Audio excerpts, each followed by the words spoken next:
ও আল্লাহর রাসূল, ইয়া রাসূলুল্লাহ সাল্লাল্লাহু আলাইহি ওয়াসাল্লাম, আল্লাহর কাছে সবচাইতে প্রিয় আমল কোনটি?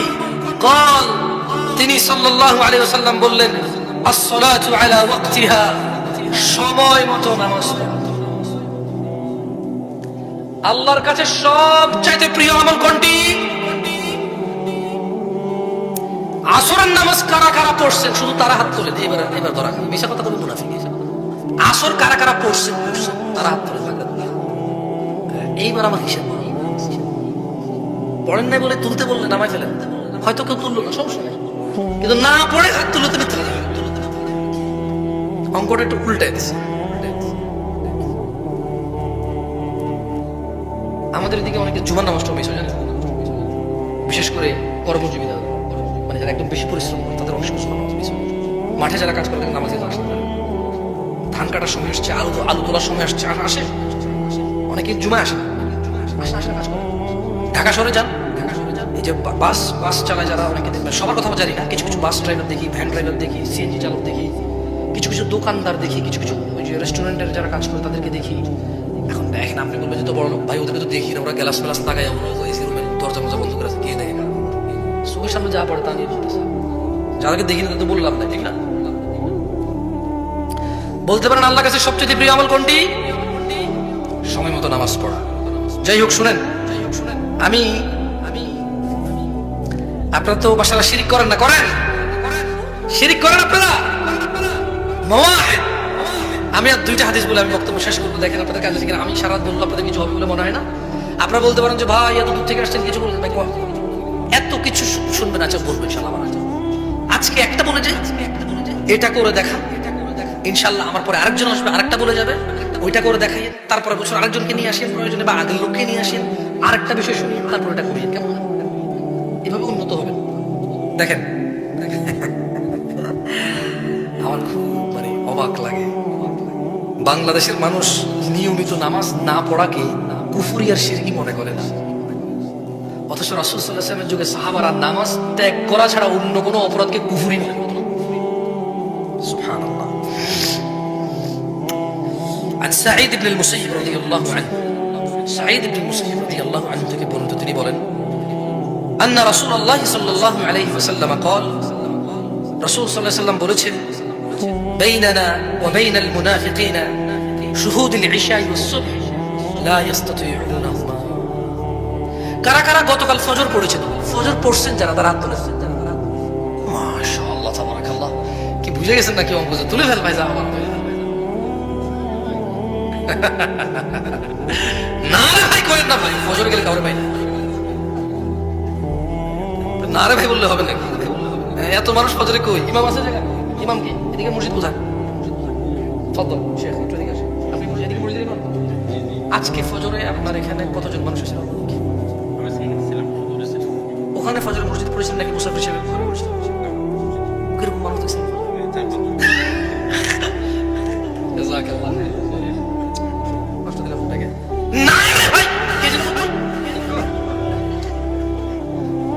আপনি বুঝতেছেন না আমি কি? আমি অনেক কিছু পারি না, সামান্য কিছু পারি, ওটা পারি। দেখছেন, আপনার প্রমাণ করে দিয়েছে। না রে ভাই, ফিনিশ, আউট, আপনি গোল। এই জায়গায় কি দিয়ে দিছি? গোল। এই যে ইমাম সাহেব নিজে সাক্ষী দিল, এখানকার আজকে ফজরে ইমাম ছিল ভাই। দুষ্টামি, হাসি তামাশা হয়ে গেছে পৃথিবীটা। ইসলামটা শেষ নবীর উম্মত, নারায়ে তাকবীর, আল্লাহু আকবার, লিল্লাহি তাকবীর, আল্লাহু আকবার সীমাবদ্ধ হয়ে গেছে। ইসলাম আপাতত ফেসবুক ছাড়া কোথাও নাই। কি বলছি? ইসলাম আমার দৃষ্টিতে আপাতত, যদি ইসলাম দেখতে হয় আর মুসলমান দেখতে হয়, কোথায় যেতে হবে? মসজিদে পাওয়া যাবে। সুবহানাল্লাহ। মেয়েরা কি সুন্দর হাত মোজে ফুলে হবে, প্রোফাইলে আবার হুজুরদেরকেও অ্যাড পাঠায়। আমার আপনি যাতে অ্যাড করে লিখে দেবে, হুজুর আমি শুধু দিনই প্রশ্ন করবো, অন্য কোনো উদ্দেশ্য নেই আমার। মুরব্বীরা মনে বুঝতেছে না আমার কথা। যারা আপনারা ফেসবুক চেনেন না, ভালো হয়েছে চেনেন না, তবে আফসোস আপনারা চেনেন নাই।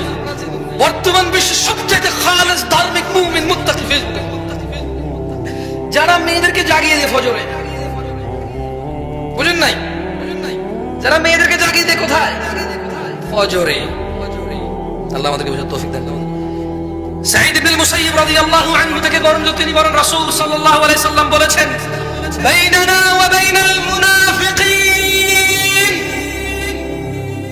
আমি মুহাম্মদ এবং মুনাফিকদের মধ্যে পার্থক্য হচ্ছে শুহুদুল ইশা ওয়াস সুবহ, ইশা এবং ফজরে উপস্থিত হওয়া।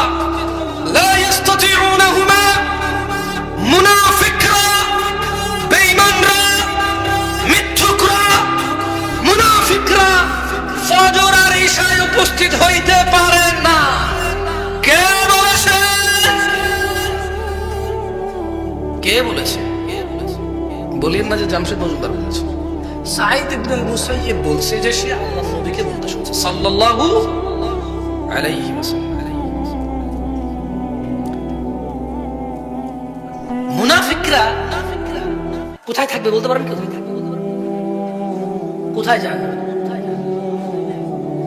এই পৃথিবীতে যত অপরাধী আছে, যত অপরাধী আছে, যত রকমের অপরাধ আছে, যারা যারা জাহান্নামে যাবে, আল্লাহ বলছে যে ইন্নাল মুনাফিকিন, নিশ্চয়ই মুনাফিক, ফিদ দারকিল আসফালি মিনান নার ওয়া লান তাজিদ লাহুম নাসীরা, মুনাফিকরা জাহান্নামের নিম্ন স্তরে থাকবে এবং আপনি তাদের জন্য কোন উদ্ধারকারী পাবেন না। রাসূলুল্লাহ সাল্লাল্লাহু আলাইহি ওয়াসাল্লাম,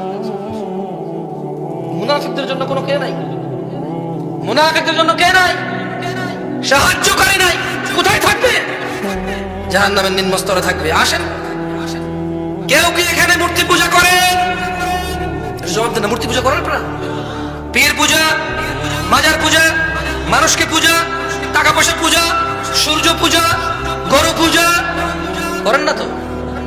তাহলে এগুলো আল্লাহর সাথে অংশীদারিত্ব কি? শিরক। এগুলো কি? আসেন আরেকটা শিরকের ক্যাটাগরি নিয়ে আমরা কথা বলি। এটা আমার সাথে সবাই মিলে পড়ে। বলেন জাবের রাদিয়াল্লাহু আনহু থেকে বর্ণিত। জোরে বলেন, জোরে বলেন। জাবের রাদিয়াল্লাহু আনহু থেকে বর্ণিত, আল্লাহর নবী সাল্লাল্লাহু আলাইহি সাল্লামকে জাবের রাদিয়াল্লাহু আনহু বলতে শুনেছে, ইন্না বাইনার রাজুলি, বলেন জোরে, ইন্না বাইনার রাজুলি, আরো জোরে বলেন, ইন্না বাইনার রাজুলি, ইন্না বাইনার রাজুলি ওয়া বাইনাশ শিরকি ওয়াল কুফরি তারকুস সালাহ। জোরে বলেন, ইন্না বাইনার রাজুলি, নিশ্চয়ই একজন ব্যক্তির, ওয়া বাইনাশ শিরকি ওয়াল কুফরি, এবং শিরক আর কুফরের মধ্যে পার্থক্য, তারকুস সালাহ, নামাজ ত্যাগ করা। কি শিরক করে না মোহাম্মদপুরের মানুষ? মুশরিক চিরস্থায়ী জাহান্নামে যাবে, ওর কোনো উদ্ধারকারী নেই, ও বের হতে পারবে না। মুশরিক জাহান্নাম থেকে কি? বাকি সে ক্ষমা চেয়ে মারা গেলে আল্লাহ জানে, সে জানে, আমরা তো আর জানি না। আমরা জানি সো কাউকে এখন ধরেন কেউ নামাজ পড়ে না, আপনি বললেন যে তুই মুশরিক, বলার দরকার নেই। ওকে, আবার হাদিসকে ভুলভাবে নিয়েন না, শুধু নিজেকে সংশোধন করেন। ঝড় বৃষ্টি, ক্ষুধা, সুখ, দুঃখ, আনন্দ, বেদনা, এমন কোন পরিস্থিতি নেই যে পরিস্থিতিতে আপনি নামাজটা করতে পারবেন। আজকে কারা কারা ফজরে যাবে? কারা ফজর আর ইশায় যেতে পারে না? কারা ফজরের নামাজে যেতে পারে না? কেন যেতে পারে না? কষ্ট হয়। কেন যেতে পারে না? কষ্ট হয়। আল্লাহর নবী সাল্লাল্লাহু আলাইহি সাল্লাম ব্যক্তি শিরক আর কুফরের মধ্যে পার্থক্যকারী কি? ব্যক্তি শিরক এবং কুফরের মধ্যে পার্থক্যকারী কি? পরিশেষে আমি মোহাম্মদপুরের মানুষকে বলতে চাই, 50, 60, 70, 80, 90, 40, 20, 30, 25, যার যত বয়স হয়েছে, যত ধরনের অপরাধ হয়েছে, কোরআনুল কারীমের একটা আয়াত বলে আমি বক্তব্য শেষ করতে চাই। দেখেন আপনার কাছে আসে কিনা। ওয়াল্লাহি এই একটা আয়াত আপনার পুরো জীবনের সমস্যার সমাধান করতে পারে। আল্লাহ সূরা ফুরকানে বলছেন, ইল্লা মান তাব, অতঃপর যে তওবা করে। কি করে? কি করে? কি করে? ওয়া আমানা, ঈমান আনে। কি করে? ওয়া আমিলা আমালান সালিহা, এবং সৎ কর্ম করে। কি করে? ফাউলাইকা ইউবাদদিলুল্লাহু সাইয়্যাতিহিম হাসানাত, আল্লাহ তার সমস্ত গুনাহকে নেকিতে পরিবর্তন করে দিবেন। আপনাদের অপরাধ যা হয়েছে এগুলা কি অপরাধ নিয়ে মরে যাবে, নাকি তওবা করে ঈমান এনে ভালো কাজ করে সমস্ত গুনাহ মাপ তো পাবেন, এগুলো সবগুলাকে নেকি হিসেবে আল্লাহর সামনে নিয়ে উপস্থিত হবেন? সিদ্ধান্ত আপনাদের হাতে। আকুলু কওলি হাযা ওয়াস্তাগফিরুল্লাহি ওয়া লিসাইরিল মুমিনিন ফাস্তাগফিরুহু ইন্নাহু হুয়াল গফুরুর রহিম। আমি আল্লাহর কাছে দোয়া করি আমার জন্য এবং আপনাদের জন্য, আল্লাহ আমাকে ক্ষমা করুন, আপনাদের সবাইকে ক্ষমা করুন। আর আল্লাহ তাআলা আমাদের সবাইকে 5 ওয়াক্ত সালাত আদায় করার তৌফিক দান করুন, কারণ সালাত ছাড়া ভালো মানুষ হওয়া সম্ভব নয়। আল্লাহ তাআলা আপনাদের মধ্যে বারাকা দান করুন, আল্লাহুম্মা আমিন। আচ্ছা, যারা সিদ্ধান্ত নিতে পারেন নাই, সিদ্ধান্ত নেয়ার জন্যে কি লাগে জানেন? সিদ্ধান্ত নেয়ার জন্য লাগে পার্সোনালিটি, স্ট্রেংথ, এবং লাগে পৌরুষত্ব। পৌরুষত্ব কিন্তু একটা কোয়ালিটির নাম। এটা কেবলমাত্র শরীরের একটা পার্টিকুলার অর্গান আছে, এই কারণে আমি পুরুষ, দেখেন তো, এইটা না। পুরুষ হওয়ার জন্য পার্টিকুলার অর্গান না হলেও পৌরুষ হওয়া যায়, এটাকে বলে পৌরুষত্ব। Even the women can also become রিজাল, যেখানে আল্লাহ তাআলা বলেছেন মিনাল মুমিনিনা রিজালুন রিজালুল্লা তুলহিহিম তিজারাতুন ওয়ালা বাইউন আন যিকরিল্লাহি ওয়া ইকামিস সালাতি ওয়া ইতাইজ যাকাত ওয়া ইয়াখাফুনা ইয়াওমান তাতাকাল্লাবু ফীহিল কুলুবু ওয়াল আবসার। আল্লাহ বলেছেন একদল মানুষের মধ্যে একদল পুরুষ আছে। একদিন পুরুষ মানে কিন্তু এই আমরা যাকে বলছি পুরুষ, এখানে কোনো নারী নাই এরকম না। পুরুষ মানে যে একটা স্পেশাল কোয়ালিটি আছে, যারা সিদ্ধান্ত নিতে পারে এবং যে সিদ্ধান্ত নেয় তারা জীবন দিয়ে হলে সেই সিদ্ধান্ত ওরা বাস্তবায়ন করে, এটা হচ্ছে পুরুষ। এবং আল্লাহ তাআলা appreciated them in the holy Quran. Allah কোরআনে তাদের প্রশংসা করেছেন এবং বলেছেন যে রিজালুন মিনাল মুমিনিনা রিজালুন, এমন একদল লোক আছে যারা ঈমানের দাবি করে এবং তারা পুরুষ। লা তুলহিহিম তিজারাতুন ওয়ালা বাইউন আন যিকরিল্লাহ, তাদের ব্যবসা বাণিজ্য, তাদের চাকরি বাকরি, any engagement, any preoccupation, any business, any job, any service, nothing, কোনো কিছুই তাদেরকে আল্লাহ সুবহানাহু ওয়া তাআলা মুখী হওয়া, আল্লাহর ব্যাপারে চিন্তা করা, আল্লাহর জিকির করা, আল্লাহকে রিমেম্বার করা, আল্লাহকে স্মরণ করা এবং সালাত আদায় করা, যাকাত আদায় করা ইত্যাদি করা থেকে তাদেরকে বিরত রাখে না। তারা আল্লাহকে বলে না যে একজন চমৎকার একটা বিজনেস ডিল হবে, এখন আল্লাহ তোমার একটু পরে স্মরণ করবো, আগে বিজনেস ডিল স্মরণ করি। তারা এই কথা বলে না যে একজন কাস্টমার চলে এসছে, কাস্টমারকে আগে সার্ভিস দিয়ে তোমার পরে সার্ভিস দেবো। তারা এই কথা বলে না। They give priority to Allah because Allah সুবহানাহু ওয়া তাআলা is the owner and the possessor of everything. তারা আল্লাহকে প্রাধান্য দেয়, কারণ আল্লাহ তাআলা তাকে সৃষ্টি করেছে, তার সব কিছু আল্লাহ সৃষ্টি করেছেন। তার যদি কোনো সুখ অথবা সম্পদ থাকে, এটার মালিক কে? আপনি কি বিশ্বাস করেন এটার মালিক কে? কে মালিক বলেন তো, একটু জোরে বলেন তো। আল্লাহ। সব কিছুর মালিক কে?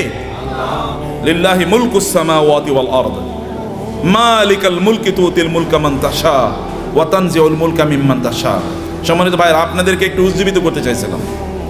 দুপুরবেলা তো ঘুমানোর সময় নাকি? দুপুরবেলা ঘুমানোর সময় না কাইলুলা, এই কারণে অনেকে হয়তো বা ঘুমিয়ে পড়ছেন কিনা, একটু আপনাদেরকে উজ্জীবিত করতে চাইলাম। এক নম্বর, আমি কয়েকটি পয়েন্টে আপনাদেরকে একটু দৃষ্টি আকর্ষণ করব। তাসমিয়া কসমেটিক্স অ্যান্ড টয়লেটস লিমিটেডের আজকের এই অসাধারণ আয়োজনে আমি আসতে পেরে আমার নিজকে সৌভাগ্যবান মনে করছি, এবং আমাদের সম্মানিত তাওহিদ আহমেদ ভাইকে দেখলে আমি নিজে অনুপ্রাণিত হই যে একজন মানুষ একেবারে শূন্য থেকে এত বিশাল বড় একটা প্রতিষ্ঠান কিভাবে তৈরি করেছে। আলহামদুলিল্লাহ, হি is a living legend and living example for all of us. আমাদের জন্য একজন অনুকরণীয়, অনুসরণীয়, যাকে দেখে আমরা ইন্সপায়ার্ড হতে পারি, এরকম একজন মানুষের সান্নিধ্যে আসা, তার সাথে বসা, তার সাথে গল্প করা। I love to meet him, sit with him, এবং তার সাথে গল্প করতে আমি ভালোবাসি, এবং এই কারণে এখানে আসার ব্যাপারে আমার আগ্রহ অনেক অনেক ছিল। 2 নম্বর বিষয়, এখানে আমি খুব ভালোবাসি আরেকজন মানুষকে, হাম্মাদ আমিন ভাই, brand manager of this company, এবং একজন মানুষ কিভাবে একটা প্রতিষ্ঠানকে একেবারে অন্তর থেকে, হৃদয়ের গভীর থেকে ধারণ করতে পারে। He is a living example. এবং আপনারা তো আছেনই। I love every one of you for the sake of Allah. Allah সুবহানাহু ওয়া তাআলার জন্যে আপনাদেরকে, আপনাদের ঈমানের কারণে, আল্লাহর কারণে আপনাদেরকে ভালোবাসি। আল্লাহ তাআলা আপনাদেরকে এর জন্য উত্তম বিনিময় দান করুন। সম্মানিত ভাইয়েরা এবং বোনেরা, একটু মনোযোগ দিয়ে শুনবেন। Mobile is of. অনুগ্রহ করে অন্যদিকে তাকাবেন না। আমি আপনাদের বেশি সময় নেব না, আমার হাতে খুব কম সময়। আমি বেশি সময় নেব না। I will speak for 10 minutes only. 10 minute কথা বলবো, এবং 10 মিনিট মনোযোগ দিয়ে শুনবেন তো ইনশাআল্লাহ। এক নম্বর কথা হচ্ছে মুসলমানদেরকে ব্যাপক পরিমাণ সম্পদের মালিক হতে হবে। এটা এক নম্বর কথা, মুসলমানদেরকে সকল সম্পদের কি হতে হবে? মালিক হতে হবে। আল্লাহ তাআলা বলেছেন, ওয়ালাকাদ কাতাবনা ফিজ জাবুরি মিন বাদি যিকরি আন্নাল আরদা ইয়ারিসুহা ইবাদিয়াস সালিহুন। আমি আসমানি কিতাবগুলোতে এই কথা বলে দিয়েছি, এই জমিনের প্রকৃত মালিক, এই পৃথিবীর মালিক হচ্ছে দিনদার লোকেরা, আল্লাহওয়ালা লোকেরা, নামাজি লোকেরা, যাকাত যারা দেয়, হজ যারা করে, যারা মানুষের প্রতি অন্যায় আচরণ করে না, হালালভাবে জীবন যাপন করে, এই সকল ব্যক্তিরা এই জমিনের মালিক। এটা আমি আসমানি কিতাবে লিখে দিয়েছি। এখন যারা এই জাতীয় দিন প্র্যাকটিস করে, মুসলমান বলে নিজেদেরকে দাবি করে, তারা যদি একটু চেষ্টা করে, তাহলে এই জমিনের মালিক আমি তাদেরকে বানিয়ে দেব। এটা কে বলছেন? আল্লাহ তাআলা বলছেন। তাইলে আমাদের লাগবে কি বলেন তো? কেবল লাগবে চেষ্টা, কেবল লাগবে চেষ্টা। যদি আপনি চেষ্টা করেন, এই জমিনের মালিক আল্লাহ তাআলা আপনাদেরকে বানিয়ে দেবেন। আরবের মরুভূমিতে রাসূলুল্লাহ সাল্লাল্লাহু আলাইহি ওয়াসাল্লাম এসেছেন, কিছুই নাই আরবে, নাথিং ইজ দেয়ার। রব্বানা ইন্নী আসকানতু মিন যুররিয়াতি বিওয়াদিন গায়রি জি জারইন ইনদা বাইতিকাল মুহাররম রব্বানা লিইয়ুকিমুস সালাহ। ইব্রাহিম আলাইহিস সালামকে আল্লাহ নির্দেশ দিলেন, আপনার সন্তান এবং আপনার স্ত্রীকে মক্কার মরুভূমিতে রেখে আসেন। মরুভূমিতে এখনো কিন্তু কিছুই উৎপাদন হয় না, কারণ ওটা উৎপাদনের মতো না। ওইখানকার মাটি উৎপাদন করে না, ওইখানে পাথুরে মাটি, এমনকি পাহাড়গুলো পর্যন্ত পাথরের। আমাদের দেশে তো পাহাড় হলো মাটির, কিন্তু সেখানে পাহাড় মাটির না, পাথরের পাহাড়। এখানে কিছুই উৎপাদন হয় না, এবং সেখানে কোনো সোর্স অফ ওয়াটারও নাই, পানিরও ব্যবস্থা নেই, জমজম ছাড়া কোনো পানির ব্যবস্থা নেই। তাহলে সেখানে উৎপাদন হবে কি দিয়ে? কিন্তু আল্লাহ তাআলা বললেন যে ইব্রাহিম আলাইহিস সালাম তার সন্তান এবং স্ত্রীকে এখানে রেখে এসে আল্লাহর কাছে দোয়া করলেন, হে আল্লাহ, এখানে রেখে গেলাম, এখানে তুমি আমার এই পরবর্তী প্রজন্মদের জন্য রিজিক হিসাবে ফল এর ব্যবস্থা করে দিও, ফল, ফ্রুটসের ব্যবস্থা করে দিও। এবং আপনি জানেন, এখনো যারা মক্কায় যান হজ বা উমরা করতে, আপনি গিয়ে দেখবেন পৃথিবীতে কোথাও যদি কোনো ফল উৎপাদন হয়, ওই ফল ওই পৃথিবীর ওই দেশে না পাওয়া গেলে ওটা মক্কায় পাওয়া যায়। ইব্রাহিম আলাইহিস সালামের দোয়া, 1000 বছর আগের দোয়া, আল্লাহ তাআলা কবুল করে নিয়েছেন। ইব্রাহিম আলাইহিস সালাম তার সন্তানকে রেখে গেলেন, তার স্ত্রীকে রেখে গেলেন। That was the effort which he has done. তার পক্ষে এতটুকুই করা দরকার ছিল, তিনি এতটুকুই করেছেন, বাকিটা আল্লাহ সুবহানাহু ওয়া তাআলা ব্যবস্থা করে দিয়েছেন। আল্লাহ তাআলা আপনাদেরকে লক্ষ্য করে বলেছেন, ওয়াইদ্দু লাহুম মাসতাতাতুম মিন কুওয়াতিন ওয়া বিররিবাতিল খাইলি তুরহিবুনা বিহি আদুওয়াল্লাহি ওয়া আদুওয়াকুম। আচ্ছা, পৃথিবীর এখন সবচেয়ে বেশি সম্পদ কি মুসলমানদের হাতে নাকি অমুসলমানদের হাতে বলেন তো? আপনি কি আমার কথা বুঝতে পারছেন? পেছন থেকে বুঝতে পারেন নাই, বুঝতে পারছেন আপনারা বলেন তো পেছন থেকে? আচ্ছা, পৃথিবীর সকল বেশি সম্পদের মালিক কারা, মুসলমানরা না অমুসলমানরা? অমুসলমানরা। কেন? আল্লাহ বলছেন মুসলমানরা মালিক হবে বেশি, আর অমুসলমানরা কেন মালিক হলো? What is the problem? Problem কোথায়? প্রবলেম হলো আমরা মুসলমানরা কেবল নিজেকে কনজিউমার বানাইছি, আমরা নিজেকে প্রডিউসার বানাই নাই। পৃথিবীর সবচেয়ে বড় বড় ব্র্যান্ডগুলোর মালিক কারা বলেন তো? পৃথিবীর সবচেয়ে বড় বড় ব্র্যান্ডগুলোর মালিক কারা? সব মুসলমান। আপনি যদি লিভার ব্রাদার্সের কথা বলেন তাহলে কি? আপনি যদি অ্যাপলসের কথা বলেন, এমনকি অ্যামাজন, এটা তো একটা মার্কেটিং প্লেস, অথবা আলিবাবা, এগুলো সব মুসলমানরা তৈরি করছে, মানে অমুসলমানরা। সব কিছু, সকল ব্র্যান্ডের মালিক তারা। তাহলে আমরা কি করলাম? আমরা কেবল খাই, ঘুমাই আর টয়লেটে যাই, এর বাইরে কোনো কাজ নাই।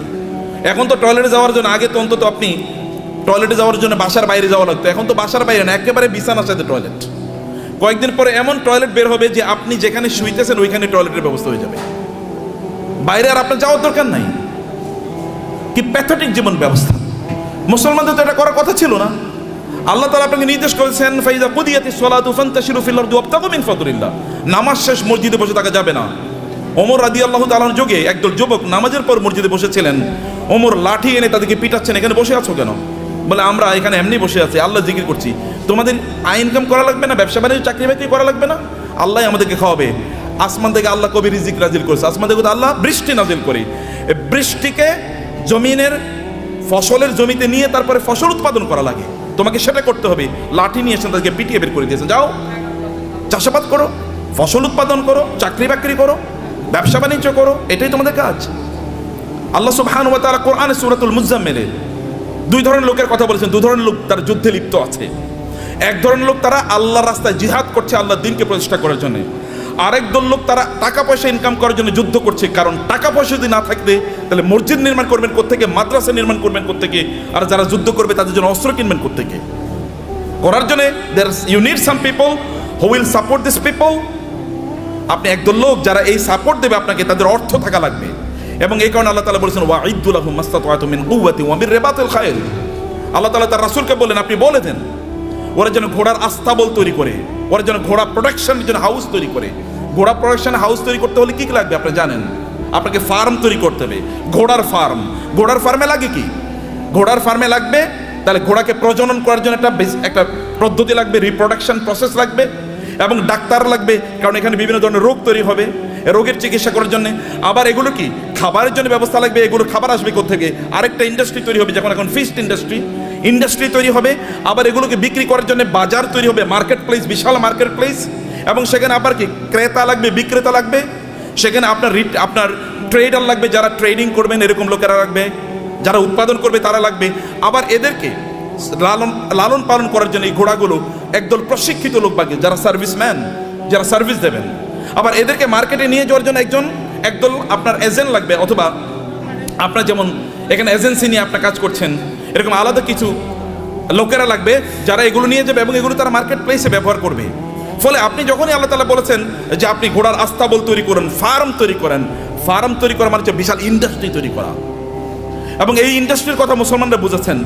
প্রায় 1200 বছর জুড়ে রাসূলের আগমনের পর থেকে শুরু করে 1200 বছর জুড়ে গোটা পৃথিবীর সকল প্রায় ইন্ডাস্ট্রির মালিক ছিল মুসলমানরা, অধিকাংশ ব্র্যান্ডের মালিক ছিল মুসলমানরা। কিন্তু আমরা যখন এই ব্র্যান্ড থেকে বের হয়ে গেলাম, যখন আমরা মনে করলাম আমরা ওই যে বৈরাগী জীবন যাপন করলাম, খ্রিস্টানদের মতো বৈরাগী জীবন যাপন করা শুরু করে দিলাম, না আমি মাওলানা সাহেব, আমি ইমাম সাহেব, আমি কেবল আজান দেবো, আমারে যা পয়সা লোকেরা যা দান সাদাকা করে এই দান সাদাকা খায় আমি বাঁচবো, এইরকম মানসিকতা যখন আমাদের তৈরি হয়ে গেল, আমি জাকাত খাবো, এইরকম মানসিকতা যখন তৈরি হয়ে গেল, তখন আমাদের কাছ থেকে চলে গিয়েছে অন্যদের কাছে নেতৃত্ব।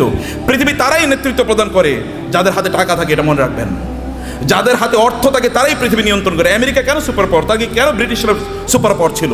কেন ফ্রান্স সুপার পাওয়ার? কেন ইউরোপ সুপার পাওয়ার? অথবা কেন এখন চায়না সুপার পাওয়ার হয়ে যাচ্ছে? কেন ইন্ডিয়া সুপার পাওয়ার হয়ে যাচ্ছে? আমরা কেন হতে পারছি না? It is only because we don't possess money, property. সম্পদ আমাদের কাছে নাই, টাকা আমাদের কাছে নাই। আমরা ভিক্ষা করলে ওদের কাছে ভিক্ষা করা লাগে। বাংলাদেশের উন্নয়নের জন্য টাকা আসে কোত্থেকে? আমেরিকা থেকে, ইউএস থেকে, অথবা ইউএসএইড দেবে, ইউএন দেবে, অথবা ওয়ার্ল্ড ব্যাংক দেবে ইত্যাদি। ওগুলো কি আমাদেরকে কি দেয়? সাদাকাই তো দেয়। জাকাত মানে জাকাত হয়তো বা তারা দেয় না, তারা সাদাকা দেয়, তারা চ্যারিটি করে, তারা দান করে আমাদেরকে। আর দান করা হাত, এই হাতই গোটা পৃথিবী নিয়ন্ত্রণ করবে। যে হাত দান গ্রহণ করে এই হাত পৃথিবী কোনোদিন নিয়ন্ত্রণ করতে পারে না। আল্লাহ সুবহানাহু ওয়া তাআলা কোরআনে উল্লেখ করেছেন যে আমরা যেন আকিমুস সালাতা আতুজ যাকাতা, নামাজ পড়ো জাকাত খাও। বুঝেন না আপনারা এখনো? আল্লাহ কি বলেছেন? নামাজ পড়ো জাকাত খাও, নাকি? কেন বুঝেন না? কথা বলছেন না কেন? আপনার এতগুলো লোক, কোনো আওয়াজ নেই। নামাজ পড়ো জাকাত খাও, নামাজ পড়ো। তোর জাকাত কবে দেবেন আপনি? আপনাকে জাকাত দেওয়ার মতো সম্পদের মালিক হওয়া লাগবে। আল্লাহ বলেছেন প্যারালাল। আপনি নামাজ পড়তেছেন, জাকাত দিতেছেন, আপনি তো পূর্ণ মুসলমানই হন নাই এখনো। জাকাত দেওয়ার মতো প্রপার্টি অর্জন করতে হবে। কেন আপনি বসে থাকেন? আপনার অলসতা। আল্লাহ রাসূল আল্লাহর কাছে দোয়া করেছেন, আল্লাহুম্মা ইন্নী আউযু বিকা মিনাল হাম্মি ওয়াল হাযান ওয়া মিনাল আজজি ওয়াল কাসাল। হে আল্লাহ, আমি অক্ষম অথবা অলস, এই দুটা থেকে আল্লাহর কাছে তিনি আশ্রয় চেয়েছেন। আমি অক্ষম যে আমি আয় ইনকাম করতে পারি, আমি অলস, আমি ইনকাম করার জন্য বাস রাস্তায় বের হই না, আমি বাজারে যাই না, আমি মানে প্রোডাকশন হাউস তৈরি করি না, অথবা আমি ট্রেডিং সেন্টার তৈরি করি না, আমি বৈশা থাকি আর খাই, এবং আমি তোমার কাছে মান্না সালোয়ার জন্য দোয়া করি, তুমি আমার জন্য মান্না সালোয়া পাঠাইও। এইরকম যেন আমি না হই। আমি যেন অ্যাক্টিভলি এঙ্গেজ থাকি সমাজে, আমি যেন কাজ করি সমাজে। আপনার নবী কি করেছেন? নবী হওয়ার আগেও তিনি বিজনেস করেছেন, নবী হওয়ার পরেও তিনি বিজনেস করেছেন। সাহাবায়ে কেরামদের মধ্যে দেখেন আবু বকর রাদিয়াল্লাহু তাআলা যখন তিনি খলিফা হিসেবে তাকে নির্ধারণ করা হয়, তিনাকে খলিফা তৈরি করা হয়, তিনি যাচ্ছেন মাথায় কাপড়ের পুটলি নিয়ে তিনি বাজারে যাচ্ছেন। ওমর বলেন, আপনি যাচ্ছেন কই? বলে, বাজারে যাচ্ছে, আমার সংসার চলা লাগবে না? তিনি খলিফা। এখন প্রেসিডেন্ট যদি অথবা প্রাইম মিনিস্টার যদি ব্যবসা করে, আপনারা বলবেন এ তো ওইদিকে ব্যবসাও করে। কেন প্রাইম মিনিস্টার ব্যবসা করবে না? কেন প্রেসিডেন্ট কেন ব্যবসা করবে না? মন্ত্রী কেন ব্যবসা করবে না? করবে। ব্যবসা তো আমাদেরই করা উচিত, কারণ আমরা inherently by born, by virtue of our identity, আমরা মুসলিম হওয়ার কারণে, কোরআন ধারক এবং বাহক হওয়ার কারণে আমাদেরকে বিজনেস করা লাগবে। আমাদেরকে সম্পদ উপার্জনের করার জন্য আমাদেরকে এই পদ্ধতি আবিষ্কার করা লাগবে আমাদেরকে, সম্মানিত ভাইয়েরা। কিন্তু এটা হলো একটা দিক। কিন্তু এই সম্পদ যেন আমাকে কারুনের মতো না বানিয়ে ফেলায়। সম্পদ যেন কি না করে? কারণে যদি, তাহলে এক নম্বর কথা হচ্ছে আপনি নামাজও পড়বেন, জাকাতও দেবেন। এখন থেকে আপনাকে সিদ্ধান্ত নিতে হবে যে এই রমাদান থেকে আপনি জাকাত দিতে পারবেন, এরকম চেষ্টা আপনি শুরু করবেন ইনশাআল্লাহ। নাকি বলেন? ভাই আপনার এলাকায় আপনি সবচেয়ে বড় ধনী হন, সমস্যা কি? সম্পদ উপার্জন করে কি হারাম নাকি? সম্পদ উপার্জন করা হারাম? নো, সম্পদ উপার্জন করা তো ফরজ, ইনকাম করা ফরজ, ইনকাম করা ফরজ। ইসলাম প্রচারে সবচেয়ে বেশি অবদান কার ছিল? আবু বকর। আবু বকরের যে মক্কায় ধনী কে ছিল? ইসলাম প্রচারের ক্ষেত্রে সবচেয়ে বেশি অবদান ছিল খাদিজাতুল কুবরা রাদিয়াল্লাহু তাআলা আনহার। খাদিজাতুল কুবরার চেয়ে মক্কায় ধনী নারী কে ছিল? ইসলাম প্রচারের ক্ষেত্রে, ইসলাম প্রতিষ্ঠার ক্ষেত্রে ওসমান ইবনে আফফান রাদিয়াল্লাহু তাআলা আনহুর সবচেয়ে বেশি অবদান ছিল। এখনো আরবে, সৌদি আরবে, এখনো মদিনাতে ওসমান ইবনে আফফানের নামে এখনো ওইরকম বাগান আছে, যে বাগান থেকে এখনো যে উৎপাদন, এগুলো এখনো দিনের কাজে লাগে, এখনো চ্যারিটি হিসেবে সারা পৃথিবীতে সেগুলো টাকা পৌঁছে যায়। এখনো যে মক্কায় যে ক্লক টাওয়ার আপনারা দেখেন, এটা কিন্তু সাদাকা, এটা কিন্তু ওয়াকফের। এখানকার টাকা যা ইনকাম, এগুলো কিন্তু মানব কল্যাণে। আপনাদের দেশে হয়তো বা এখানকার কল্যাণে টাকা চলে আসে। তা আপনাকে তো এরকম অর্থবৃত্তের মালিক আপনাকে হওয়া দরকার, অর্থ ইনকাম করতে হবে, ফরজ। এর কারণে আপনি তখন, কারণ এদের অবস্থা দেখেন, আবু বকরের মতো গোটা পৃথিবীর সকল মুসলমানকে যদি একত্রিত করা হয়, আবু বকরকে যদি একত্রিত করা হয় রাদিয়াল্লাহু তাআলা আনহু, তাইলেও আবু বকরের আমলের দাড়িপাল্লাটা অনেক ভারী হয়ে যাবে। কেবল এবাদত করেই, এই তথাকথিত, এই যে কথিত যে এবাদত আছে, এই রিচুয়াল, আপনি নামাজ পড়লেন, কোরআন তেলাওয়াত করলেন, ইত্যাদি ইত্যাদি, এর মাধ্যমে এই জায়গায় যাওয়া যায় না। You need financial contribution to the establishment, to the preaching and the propagation of Islam. ইসলামকে মানুষের কাছে পৌঁছে দেওয়ার জন্য আপনার অর্থনৈতিক অবদান লাগবে। এই অবদানের কারণে আল্লাহ সুবহানাহু ওয়া তাআলা নামাজকে যেমনিভাবে ফরজ করে দিয়েছেন, তিনি আমাদের জন্য জাকাতকেও ফরজ করে দিয়েছেন। এখন আপনি বলবেন যে আমি টাকার মালিক হলে যেন জাকাত দেবো। আল্লাহ বলছেন তুমি টাকার মালিক হয়ে জাকাত দাও, তোমার জন্য ফরজ। টাকার মালিক হয়ে জাকাত, আল ইয়াদুল উলিয়া খায়রুম মিনাল ইয়াদিস সুফলা। দানের হাত আল্লাহর কাছে প্রিয়। যে ব্যক্তি দান করে তার যে মর্যাদা, যে নেয়ার মধ্যে কি সওয়াব আছে নাকি? যে ঠিক আছে ভাই, আপনি ভিক্ষা করেন রাস্তায়, ভাই আমার একটু দেন না, এরপরে আপনার আমল নামায় কেবল সওয়াব ঢুকতে থাকবে, সওয়াব ঢুকতে থাকবে নাকি? তাহলে সবাই ভিক্ষা, এবং মুসলমানরা প্রায় ভিক্ষার জাতি হয়ে গেছে। মাহফিল করলেও ভিক্ষা লাগে, মসজিদ বানাইলেও ভিক্ষা লাগে। কেমন অবস্থা এটা? এটা কেন আপনারা করলেন? আপনারা কেন ইসলামকে এরকম জায়গায় নিয়ে আসছেন? আমরা কেন নিয়ে আসি? আমি আলেমদের কথা বলছি, আপনাদের বলছি না। কেন এই জায়গায় নিয়ে আসবেন? এই জায়গায় আনার কথা ছিল না। You do something in order earn, মানে আপনি মর্যাদার সাথে পৃথিবীতে বেঁচে থাকবেন, আপনি দেবেন, এরকম জায়গায় আপনি যাবেন। ওমর রাদিয়াল্লাহু তাআলার যুগে জাকাত নেওয়ার মতো লোক পাওয়া যায় নাই। মুসলমানদের অবস্থা দেখেন, মরুভূমিতে, আফ্রিকাতে লোকজন আফ্রিকা থেকে জাকাতের টাকা নিয়ে এসে ওমর কাছে আসে, ওমর রাদিয়াল্লাহু তাআলার কাছে আসে। ওমর বলে এগুলো কি? বলে জাকাতের টাকা। এখানে নিয়ে আসছে কেন? মদিনায় তো জাকাত নেওয়ার মতো কোনো লোক নাই, মক্কায় জাকাত নেওয়ার মতো কোনো লোক নাই। আমাদের আফ্রিকাতেও তো জাকাত নেওয়ার মতো কোনো লোক নাই, কর্ম কি? আফ্রিকাতে জাকাত নেওয়ার মতো কোনো লোক নাই যখন মুসলমানদের শাসন চলেছে। এখন আমরা সব জায়গায় ভিক্ষা। আফ্রিকা মানে হচ্ছে ভিক্ষুকের জাতি, অথবা আন্ডার ডেভেলপ, লিস্ট ডেভেলপড, অথবা সবচেয়ে অনুন্নত দেশ। বাংলাদেশ মানে হচ্ছে ফকিরের দেশ, আমরা এরকম মনে করে থাকি। আপনাদেরকে দায়িত্ব নিতে হবে এই বাংলাদেশের মুসলমানদেরকে, অথবা এই সমগ্র জাতিকে অবশ্যই দারিদ্র থেকে অথবা এই ভিক্ষাবৃত্তি থেকে জাতিকে উদ্ধার করতেই হবে আমাদেরকে। এবং এই জন্য ব্র্যান্ড ডেভেলপ করেন, ডু সামথিং। এটাও আবাদত। বিজনেসের সে বড় আবাদত নাই। বিজনেসের লোকেরা জান্নাতে নবী রাসূলদের সাথে থাকবে। আল্লাহ রাসূল বলেছেন যারা বিজনেস করে, সৎ বিজনেস করে, তারা নবী রাসূলদের সাথে থাকবে জান্নাতে। অন্যরা কিন্তু এরকম থাকতে পারবে না। আমার মতো এরকম খালি দাওয়াত দিয়ে গেলাম আর আপনার কাছে আসলাম, আশা করছি কিছু টাকা দিলে এরপরে আমার সংসারটা চলবে, আছে কিনা এরকম? আপনার প্রফেশন কি? ব্যবসা কি? আপনার চাকরি কি? বলে আমি ওয়াইজ হলো আমার চাকরি। ওয়াইজ কোনো চাকরি নাকি? ওয়াজ কি কোনো চাকরি? কিন্তু আমাদের দেশে এটা চাকরি হয়ে গেছে। আপনার চাকরি কি? আমি ইমামতি হলো আমার চাকরি? নো, ইমামতি চাকরি না। আমার এরকম হওয়া দরকার ছিল, আমার সাইড বিজনেস আছে, বাকি কাজগুলো আমি এভাবে করি। প্রিয় ভাইরা, বলছিলাম 10 মিনিট, মনে 10 মিনিট হয়ে গেছে। আচ্ছা, লাস্ট 2-3 মিনিট আপনাদেরকে শেষ করে দিই। তার মধ্যে না ভাই আছেন, যে শেখরা আছেন, ওনার কথা বলবেন। আপনারা তো প্রচণ্ড রাগান্বিত পৃথিবীতে, তাই না? রাগ করছেন তো কথা শুনে? আচ্ছা, পেছন থেকে কানো আওয়াজই শুনি না, ঘটনা কি? এই পিছনে একটু ক্যামেরাটা ধরেন তো দেখি সবাই আছে কিনা, জীবিত জীবিত আছেন নাকি? মাশাআল্লাহ মাশাআল্লাহ মাশাআল্লাহ। একটু হাতটা নাড়ান তো দেখি, হাতের ব্যায়াম হোক। গুড, ঠিক আছে, নামান, হাত নামান।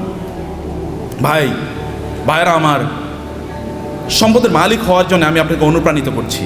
আপনার সম্পদের মালিক হন, কিন্তু সম্পদের মালিক কারুনের মতো হওয়ার জন্য করবেন না। আল্লাহ সুবহানাহু ওয়া তাআলা সূরাতুল কাসাসে কারুনের ঘটনা বলেছেন। যদি সময় পান তাহলে আজকে বাসায় গিয়ে সূরাতুল কাসাসে এই কারুনের আয়াতগুলো, যেখানে আল্লাহ তাআলা বলেছেন ইন্না কারুনা, আয়াত নাম্বার হচ্ছে 40 থেকে শুরু করে 76 থেকে শুরু করে কারুনের ঘটনা পড়বেন, সূরাতুল কাসাস। ইন্না কারুনা কানা মিন কওমি মূসা ফাবাগা আলাইহিম ওয়া আতাইনাহু মিনাল কুনুজি মা ইন্না মাফাতিহাহু লাতানু বিল উসবাতি উলিল কুওয়া ইয ক্বালা লাহু কওমুহু লা তাফরাহ ইন্নাল্লাহা লা ইউহিব্বুল ফারিহিন। আল্লাহ সুবহানাহু ওয়া তাআলা বলেছেন, কারুনের গল্প আমাদেরকে বলছেন। তাহলে আমার আলোচনা দুটো পার্ট, এর একটা পার্ট আমি শেষ করলাম। আপনাদেরকে সম্পদের মালিক হতে হবে, প্রচুর পরিমাণ সম্পদের মালিক হতে হবে, যেন মানুষ যেন না বলে মুসলমানরা ভিক্ষুকের জাতি। আপনি যেন দিতে পারেন, অন্যরা যেন আপনাদেরকে দেখে বলে যে না এ তো মুসলমান, এর মতো হতে হবে, আপনি তার মতো হতে। এখন আমরা এক্সাম্পল দিতে গিয়ে এখন আমরা ধরেন তৌহিদ ভাই ছাড়া আর কাউকে এক্সাম্পল দেওয়ার মতো লোক পাচ্ছি না।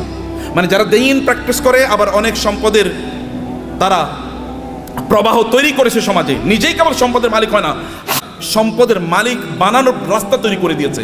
এরকম লোক আমার সামনে খুব বেশি নাই। আমি বলতে গেলে বিল গেটসের কথা বলে, ওয়ারেন বাফেটের কথা বলতে হয়, এলিয়ন মাস্কের কথা বলা লাগে। তো মুসলমানদের এলিয়ন মাস্ক কই? মুসলমানদের যদি আপনি দেখেন বিভিন্ন আরবের যে সকল শেখরা আছে, ওই যে আরবের রাজা বাদশারা, কেবল ওদের নাম শুনলেই শোনা যায় ওই দেশে তার বিশাল একটা কি আছে, একটা রেস্ট হাউস আছে, ওইখানে ওই সমুদ্রের তীরে তার বিশাল একটা বাংলো আছে, হাবিজাবি ইত্যাদি ছাড়া আর কিছুই আলোচনা শুনি না। আর যখন আপনি এলন মাস্কের কথা শোনেন, তখন আপনি শোনেন যে ও ওই যে ইয়ের দেশে, চাঁদের দেশে এখন জায়গা বেচতেছে, জায়গা বিক্রি করতেছে। ওইখানে কি করে? অথবা বাংলাদেশে তার স্টার লিঙ্ক আসবে, গ্রাম অঞ্চলে সুপার স্পিডে আপনি ইন্টারনেট পাবেন। অথবা টেসলার মাধ্যমে এমন গাড়ি তৈরি করছে, ওখানে কোনো কি লাগবে না, ড্রাইভার লাগবে না। এরকম একটা কথা বলেন তো আপনি মুসলমানদের, এটা কেমন জাতি? 300 কোটি মুসলমান বলা হয়, অথবা কমপক্ষে তো 200 কোটি। গোটা পৃথিবীতে মানুষ 800 কোটি, এর মধ্যে প্রায় 250 কোটি মুসলমান। 250 কোটি মুসলমান একটা টেসলার মতো জিনিস তৈরি করতে পারলো না, একটা আইফোনের মতো প্রোডাক্ট তার নাই। অথবা তার একটা কি, এই যে আমরা ইয়ের গাড়ি কি বলে, কিসের গাড়ি, এই যে মানে আমরা আমাদের বাংলাদেশে এটা কি গাড়ি জানো, এটা আপনার মানে এক্স করোলা, মানে করোলা টাইপের একটা গাড়িও তো বানাইতে পারেন। আপনি বলেন তো একটা ব্র্যান্ডের নাম বলেন তো মুসলমানদের গাড়ির, একটা হুন্ডার নাম বলেন তো, একটা সাইকেলের নামই বলেন। আরে সাইকেলের নাম তো বহুত পরের কথা। এই যে সাইকেলের যে শিখ ব্যবহার, ওগুলো কি বলে? হ্যাঁ, শিখ বলে না? এরকম বানাইছে মুসলমানরা, দেখেন তো, এটাও তো চায়না থেকে আপনার আনা লাগে। তাহলে কি আমরা কি বানাইছি, করছি কি? কেবল খাও দাও ফুর্তি করো, দুনিয়াটা মস্ত বড়, এরকম টাইপ ছাড়া কোনো কিছু নাই। খাও ঘুমাও এবং সিনেমা দেখো আর ফেসবুক টিপাও। যে ফেসবুক বানাইছে ওর নিজেরও অ্যাকাউন্ট হয়তো বা নাই, কিন্তু আপনি এটা নিয়ে সারাদিন রাত ব্যস্ত আছেন। ও যে ইউটিউব বানাইছে ওইটা ব্যবসায়ী হাউস, তার এখান থেকে সে বিলিয়নস অফ ডলার্স ইনকাম করে নিচ্ছে, কিন্তু আপনি ওইটাই দেখেন এবং আপনি বলেন পাগলের সুখ মনে মানে, আপনি আমি কত সুখী, সারা রাত বইরা সিনেমা দেখতেছি, মজা কারে বলে? Stupid lifestyle. নো, আল্লাহ আপনাকে এই জন্য তৈরি করেন নাই, হিউজ প্রোডাক্টিভিটি তৈরি করেছেন এবং আল্লাহর মার্সি আপনার উপর আছে।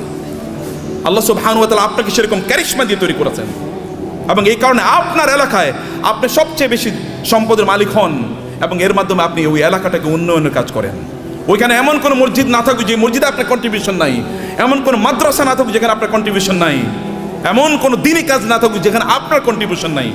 লোকেরা যখন চিন্তা করবে আমরা এখানে একটা দিনী কাজ করতে চাই, তখন সবার আগে আপনার নাম মনে পড়বে, অমুকের কাছে যাই।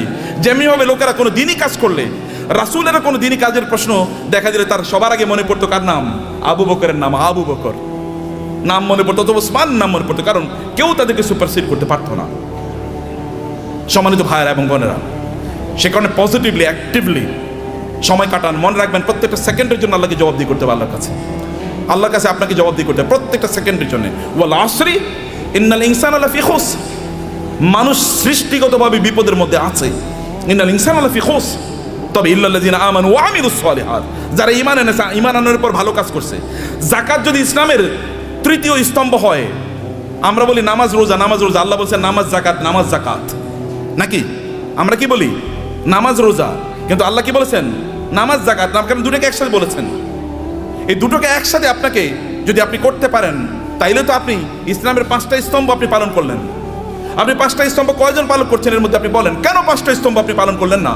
এই 5টা স্তম্ভের উপর তো ঘর নির্ভর করে, এই গোটা ইসলাম নির্ভর করছে 5টা স্তম্ভের উপর। আপনি কেন হজ করতে পারলেন না? আপনি কেন জাকাত দিতে পারলেন না? এই দুটো তো ইসলামের স্তম্ভ। আপনি কেমন নামাজ পড়িয়ে তেলে জান্নাতুল ফেরদাউসে চলে যেতে পারবেন নাকি? নো, অসম্ভব। সবগুলো একসাথে করে আপনি এমন একটা বিল্ডিং বানালেন একটা ইয়ের উপর, পিলারের উপর। এই বিল্ডিং কি পৃথিবীর সবচেয়ে স্থায়ী বিল্ডিং হবে? পিলার একটা মাত্র, যে কোনো সময় ধসে পড়ে যেতে পারে। শুধু নামাজের উপর নির্ভর করলেন, যে কোনো সময় ধসে পড়ে যেতে পারে। অতএব সবগুলোর উপর আপনার দিনকে প্রতিষ্ঠিত করা লাগবে। বুনিয়াল ইসলাম আলা খামসিন, শাহাদাতি আল্লাহ ইলাহা ইল্লাল্লাহ থেকে ওয়া হাজ্জিল বাইতি মান ইসতাতা ইলাইহি সাবিলা, সামর্থ্য অর্জন করা লাগবে আপনার, এবং অন্যরা আপনাকে দেখে শিখুক যে না এইরকম জীবন যাপন করা লাগে।